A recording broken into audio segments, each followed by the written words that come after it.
Good morning or good afternoon, depending on where you are. Welcome to the monthly Connexus webinar series. Today, we're going to be talking about how to make PCI compliance much simpler. And we're thankful for Ajit Adekandi, who is the Director of Product Management and Marketing from Hughes, to join us today. Right, thank you. Next slide.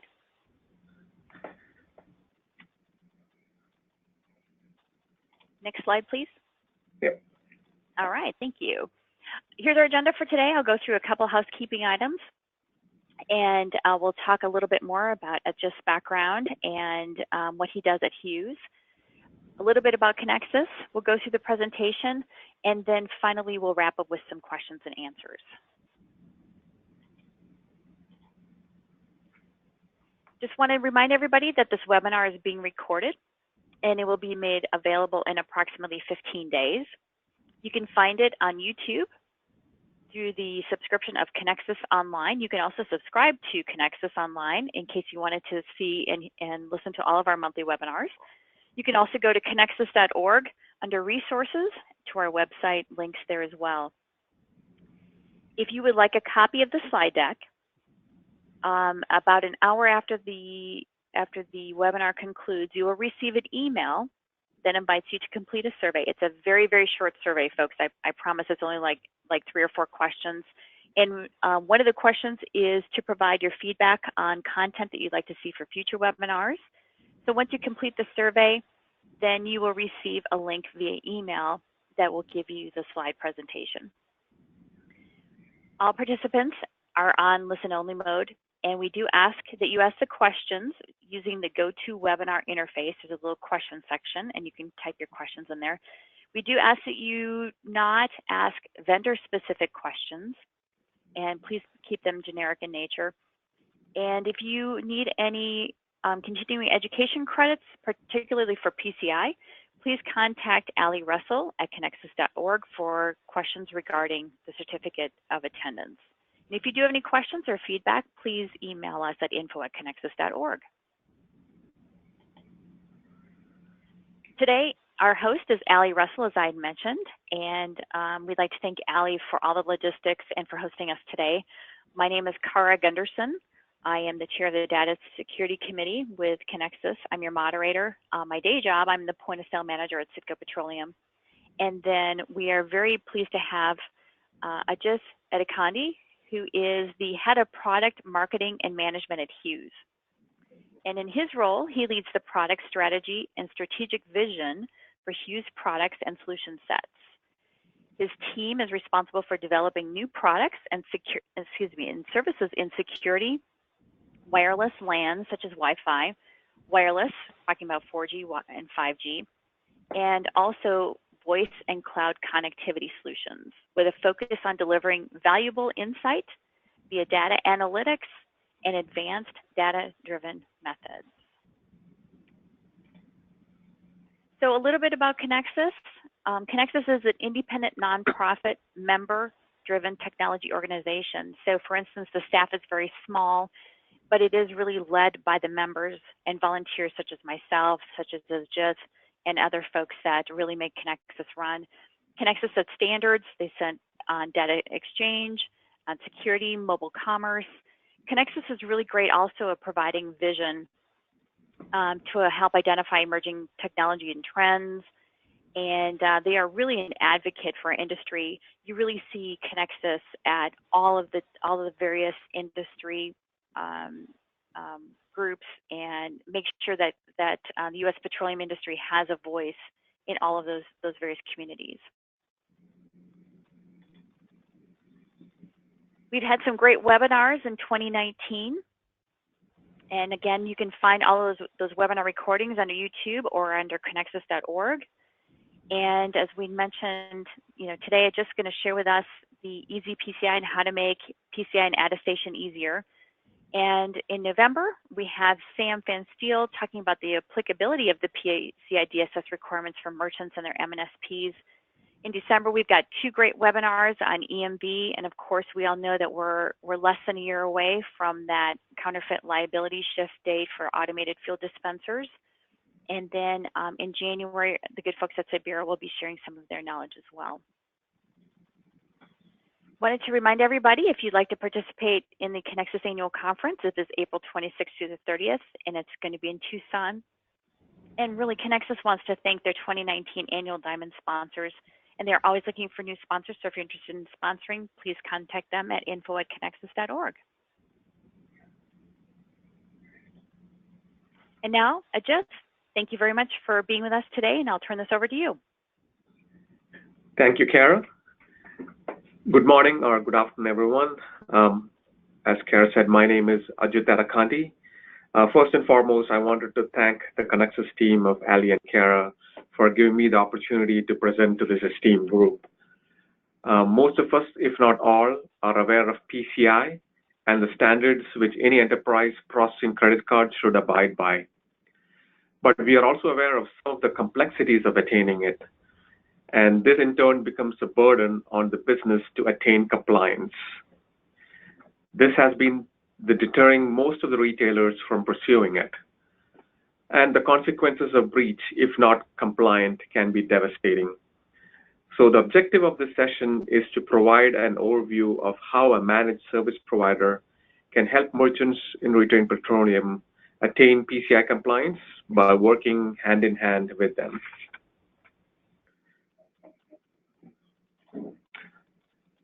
So what you see here is a study done by the Ponemon Group in conjunction with IBM Security. As you can see from the study, the average total cost of a data breach in the United States is about $8 million, which is a staggering number compared to the rest of the world. And this takes into account not only the loss of customer information and the penalties paid, but also loss of value in terms of reputation, loss, lost confidence, and business loss, etc. The average cost for lost record, which could be a customer profile including social security numbers or credit card numbers, which are classified as personal identifiable information or PII, is around $242. Again, much higher than the global averages. These numbers are just going to get bigger each year, and the impact which businesses face are just going to get higher. Some of the other key highlights of the study are as follows. First and foremost, it's the loss of customer trust that has serious financial consequences. Lost business is the largest of 4 major cost categories contributing to the total cost of a data breach. The data breach impacts not just near term, but its effects are long lasting. Large enterprises could be able to withstand the impact, but that's usually not the case for a small business. And last but not least, the organizations who have encountered a breach have the greatest propensity of being breached again within 2 years, which is really concerning if you have not taken the necessary steps to bolster your security posture. But the study also highlights some key improvements companies can make to help in their security journey. This starts with companies who already have a defined incident response plan and how it can help reduce the impact of breach by taking appropriate actions.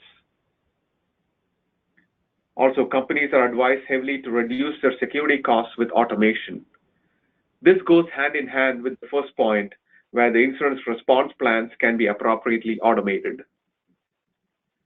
If companies don't have the ability to do either of those, this is where a managed service provider can step in and help.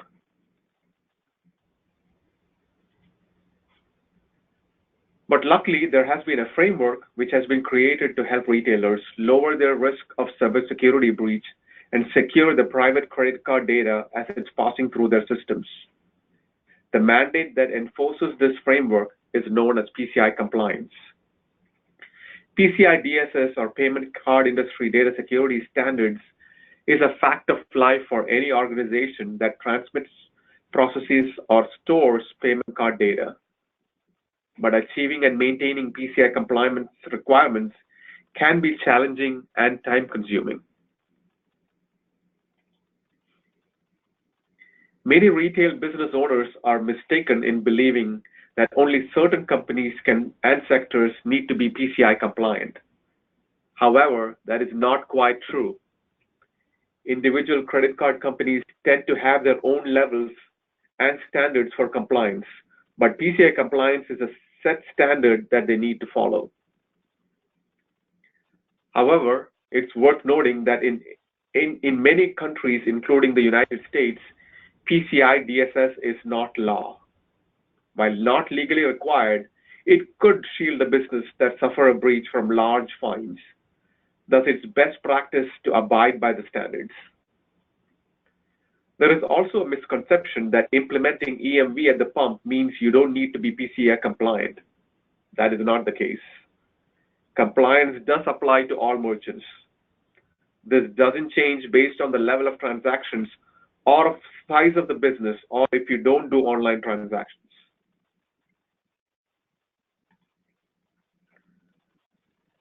Now, in the event you are breached, the fines are a given. It's the amount which varies, which could severely impact a small business. Perhaps worse than fines is that the ability to accept credit card payments may be revoked. Also, merchants might need to undergo a forensic exam, which requires hiring professionals and conducting a time-consuming investigation. This could be exorbitant cost for a small business, which they might not be able to handle. In addition to the above penalties, there are other detrimental after effects which your business can face. The most impacting ones are lost confidence, so your customers go to other merchants, diminished sales, termination of ability to accept payment cards, and worst of all is going out of business. Also, one thing is that in most cases, the fines levied are usually not published. They are passed on to the merchants. Safe harbor is used to define business protection in terms of liabilities. The fines may be substantially reduced if you are PCI compliant.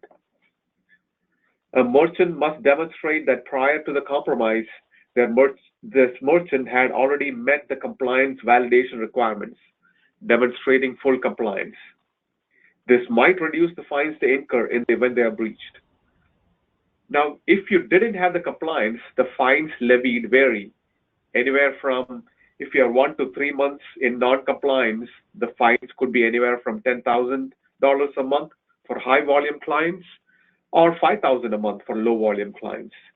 If you are 4 to 6 months in non-compliance, the fines could be $50,000 a month for high volume clients.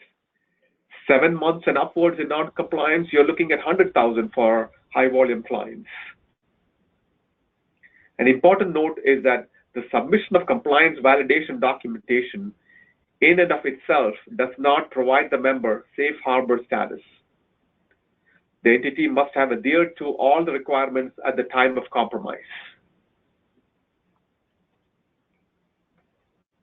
If you think you as a brand are not affected when one of your merchants or franchise have been breached, you're wrong, as is evident from the breaches we have witnessed over the years.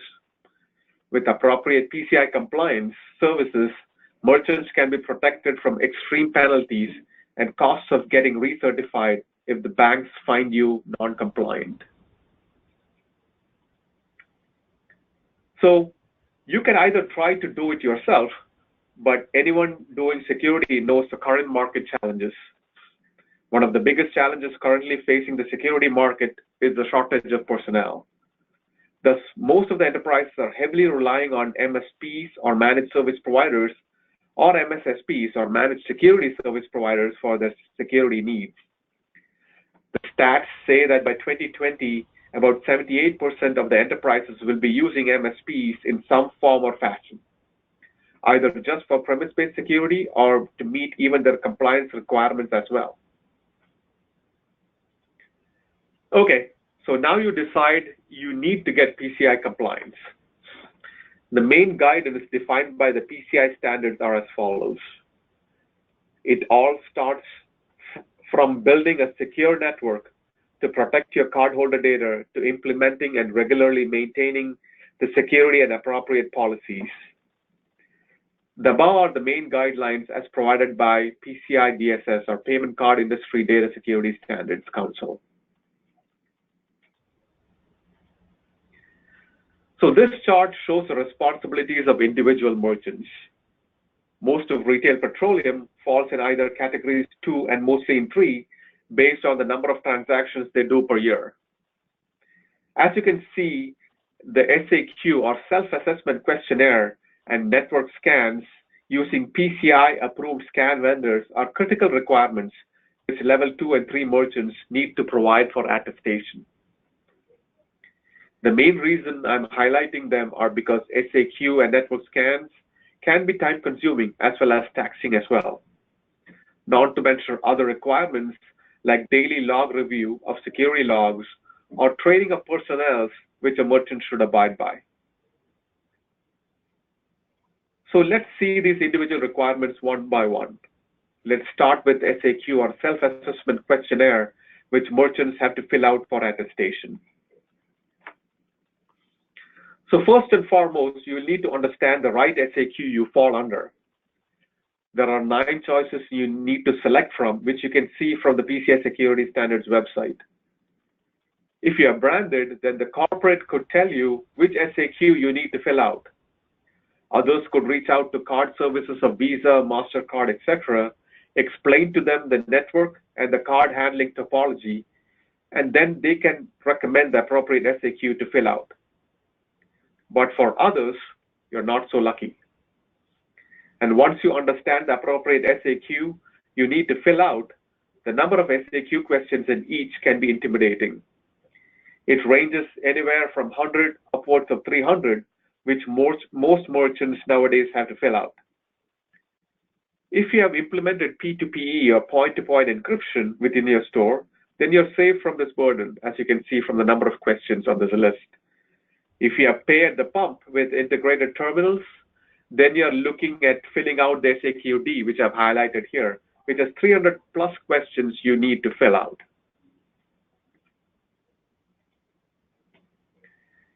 Along with filling out the appropriate SAQ, or Self-Assessment Questionnaire, you will also need to account for the following training procedures. Training on proper credit card handling. It's critical for anyone handling credit cards to have the appropriate training. And training for in-person transactions to prevent fraud. It's important for every employee to confirm customer identity, verify signature, and inspect the credit card. And training on strong passwords and data breach avoidance. Most data breaches can be avoided with strong password training and enforcement. You should have strict password policies and practice for all employees. While you're at it, it's best practice to train the employees on how to detect suspicious emails from criminals trying to break through the network. One of the key requirements which I mentioned before is doing the network scans. These have to be done quarterly. This includes both internal scanning of all assets as well as external scans of your managed routers. The question is, how do you select the PCI approved scan vendor to do your scanning? How do you provide the external IP addresses which need to be scanned by the vendor? The IP keeps on changing if you don't have a static IP address as part of your service. Now that you have provided the external IP address to the approved scan vendor, how do you make sure that when the ASV scans your IP address, it has not changed? What happens if the scan fails? You might be spending a lot of time trying to get your scans to complete successfully. You can go to the PCI Security Standards website and search for approved scan vendors, and you can select one of them to do the scans for you, or you can rely on a managed service provider to provide you the full suite of services, including the network scan service. Okay, now let's look at the typical cost of trying to do PCI compliance yourself. For merchants, the cost of doing PCI compliance themselves can add up. A typical SAQ can cost anywhere from $50 to $200 if you're trying to find a local provider to help you out. You can employ an ASV or a PCI approved scan vendor for your scanning, and those costs could be $100 to $200 per location. Let's not forget the mandatory employee training costs as well as breach protection insurance costs. Now, if you have different networks from location to location, all these costs repeat. Thus, you can see that all these costs can easily add up.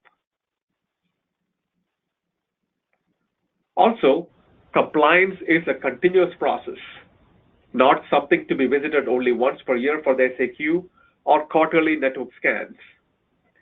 There should be a semi-annual review of configuration and rules, which a managed service provider who also manages a network can provide, along with quarterly reviews of security policies and procedures. You can also heavily rely on MSP for semi-annual review of managed firewall configurations, as well as help in appropriate personal training for credit card handling. Also, a managed service provider can provide centralized cloud-hosted portals for the brand and individual merchants to access site information to see how far along individual merchants are in the compliance process. Thus, you can make a plan for achieving compliance yourself or go the easy route of employing a managed service provider. For large enterprises who are level 1 merchants, they can hire an internal security assessor or ISA to help through the process. The challenge is for distributed locations. This is where an MSP can help. So which MSP or managed service provider is right for you? So these are some of the critical things to consider. Ideally, if the PCI services can be obtained through a managed service provider, that is a big plus. The advantages being that the MSP can help you out not only for the SAQ or the self-assessment questionnaire, but also for scanning, which are the most complex and time-consuming for a franchisee. Add in the ability to do training as well as help with reviewing security policies. The MSP having a SOC or a security operations center could be a big advantage as well, as one of the key requirements for PCI is daily log review, which a SOC can take on.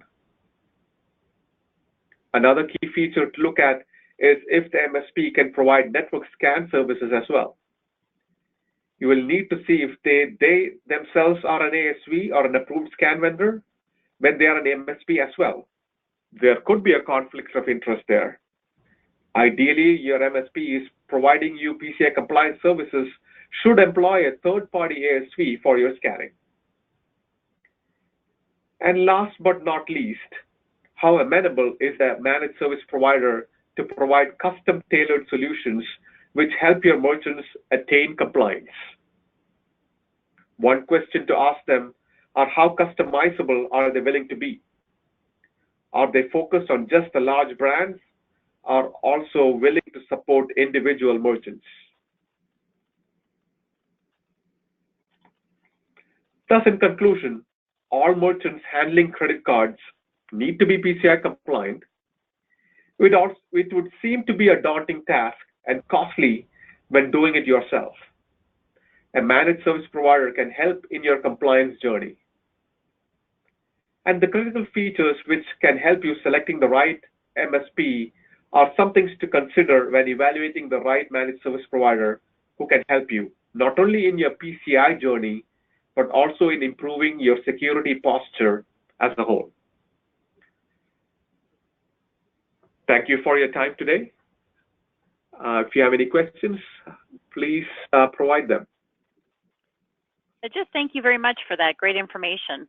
And, you know, a couple of things that come to mind is as people are typing their questions in the question panel is, you know, some of you may be branded, some of you may be unbranded. And so, you know, check with, if you are branded, check with your oil brand, check your contract to see who's really liable. And, you know, a lot of times there's a roles and responsibilities matrix, which is really, really helpful. and that's actually kind of part of 12.8 and 12.9 of PCI, because it basically says, you know, the merchant and the service provider should have some sort of a written agreement between you two as far as what services you're providing. So, because as a merchant, your responsibility is basically 100% of everything. And so, but if you have service providers that have been assessed, sometimes that can reduce your scope. But again, you have to see if they're going to take responsibility for that section for your compliance. And then of course, you know, always check with your payment processor as well. So we do have some questions that have come in, and our first question is, how does the use of a mobile payment impact your self-assessment questionnaire level? So mobile payment itself, so the question is which SAQ they might fall under? Yes, and I think sometimes too, it just doesn't have to do with what is your core business. So like if your core business is in our environment is like a convenience store, your core business is going to be card present. And if you have integrated terminals, most of the time you're going to have to do the SAQD. Correct. But what I would suggest is talk to your payment processor or talk to your qualified security assessor, and because most of the time your acquirer gets to make that decision for you. And since they're the ones that have to go back, the acquirer, the payment processor has to go back to the card brands, meaning Visa, MasterCard, and so forth, and attesting back to them that their merchants are compliant. It's probably best to work with either your oil brand or your payment processor to find out what the rules are. And honestly, I think it depends on what your percentage is. I don't know, Jess, what do you think? Yeah, I think that is exactly right. We cannot give like a recommendation and saying that, hey, just because you're mobile payment that you have to abide by this SAQ. It all depends on your network topology and whether if you have a P2P or based on that. So it's exactly like you said, Kara. You have to go and talk to your QSA or your brand itself and understand which categories you fall under. And that's something else.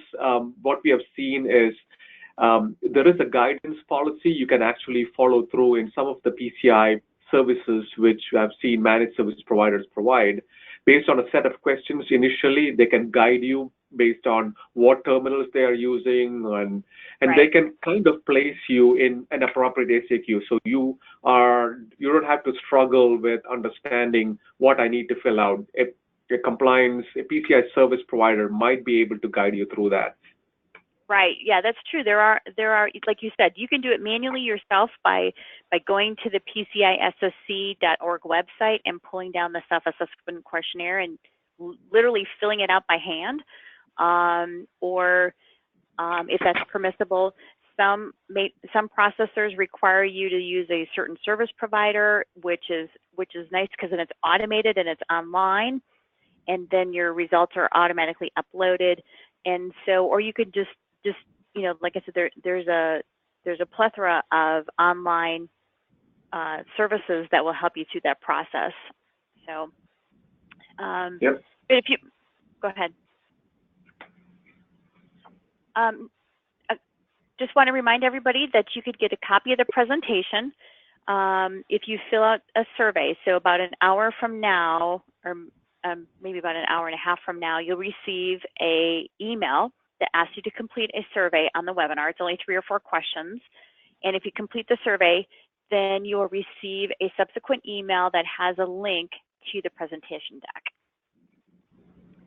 Another question that we had is, where does the managed service provider fit into the legal and the liability environment if the merchant is breached?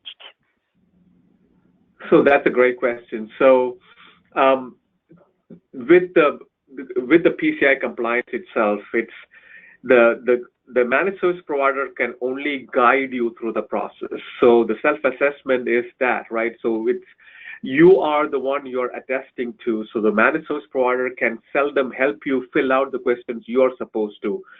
The only sections the managed service provider could help out if they are also providing the network. So the network section of the SAQ, they could help out. And the managed service provider can also provide you help with regards to getting a breach protection insurance. Other than that, the liability doesn't fall on a managed service provider. True. Now, there are some managed service providers out there that actually will take, as you said, will take some of that, transfer some of that PCI responsibility to themselves, but it's usually found in your contract. Some do, some don't, and in that case, but there's only going to be for certain sections, just like you said. So what you really need to do is to check with your managed service provider to see if they're accepting and allowing any transfer of responsibility away from the merchant onto themselves, and then if they have cyber insurance as well. Correct. And also to add to that, a lot of managed service providers, one thing to look for is if the managed service provider is providing you a network as well, if they say that, hey, it is a PCI compliant network we are providing, so at least on the network side, you are fine, but whatever is inside your store, that liability then falls on you. So you can say, hey, managed service provider, you're providing me the network, I need a PCI compliant network from you. And that's something you can use as to select an appropriate managed service provider. Correct. So next question is, smaller merchants might not be large enough to have a self-assessment questionnaire. So, well, even if you have a single store and you have an integrated terminal, and you're still going to have to complete the self-assessment questionnaire D because you don't fit into any of the other categories. So I think the best thing to do is, the question is which questionnaire to fill out. So again, a good rule of thumb, as you had pointed out earlier, is that if you have an integrated terminal, SAQD is going to probably be what you're going to fill out.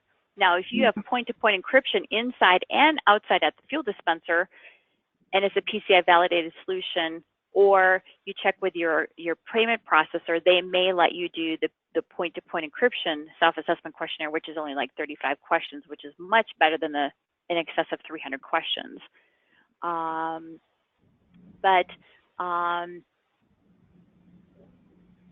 So it is a little bit daunting, but I would say is to check with your oil brand or check with your payment processor to find out which SAQ is best for your environment. And again, as we embark on mobile payments in the petro space, you're going to again have to check with your payment processor, because they're the ones who you as a merchant ultimately have to answer to, and have them arrange a call with their compliance folks, because they'll be able to answer your questions and specific to your merchant environment.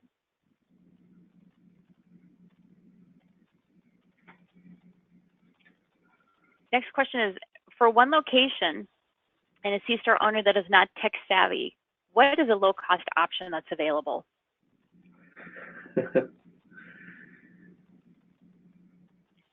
That's a loaded question.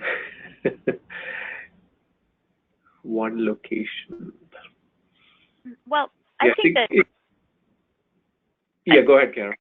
I think that there are solutions out there. I know that there are, I'd mentioned the online self-assessment questionnaires. There are actually service providers out there that offer a PCI program that includes allowing you to complete your self-assessment questionnaire online, and they will include the bundling of your ASV scans, your approved scanning vendor. So look for some of those service providers that are out there, and I think that there are some. I've seen some very affordable solutions out there. So I think you just got to look for those, and then go from there. Right. Let's see. I think there is another one to add to that is, I think PCI has introduced, I'm sure everyone is aware of this, called Data Security Essential Resources for Small Merchants. So it kind of guides you for small businesses. So in the PCI Security Standards, it's a small merchant tool resources. Mm-hmm. Have you guys, I guess, Kara, you have looked at that? We have, and there's really not a lot of petroleum-centric things in there. And so as a group, several of us within the industry are working with the Security Standards Council to try and see what we can do to help them update that so it is a little bit more applicable to petroleum. So again, I would really reach out to some folks that offer services and online services, and you know, honestly, hiring a QSA, a qualified security assessor, is not as expensive as you think it would be.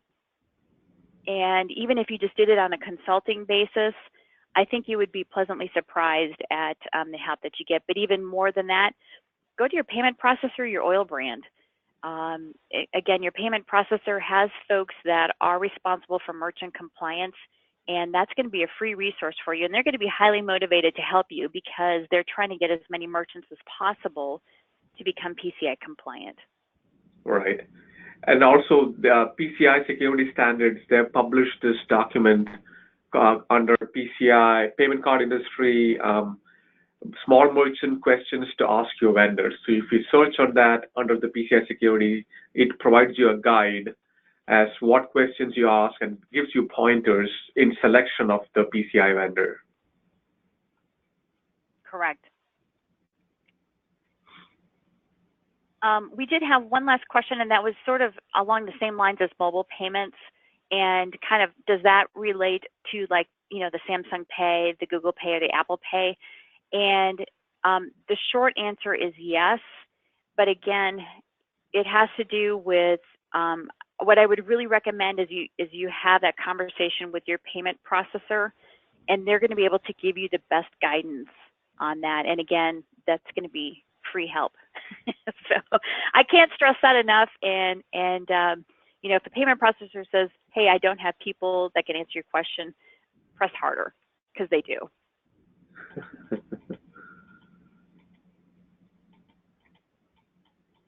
So that is the conclusion of our questions today. And just wanted to thank everybody again for joining us, and look forward to the November webinar on MNSP. Thanks, everybody, and have a good day. All right. Thank you.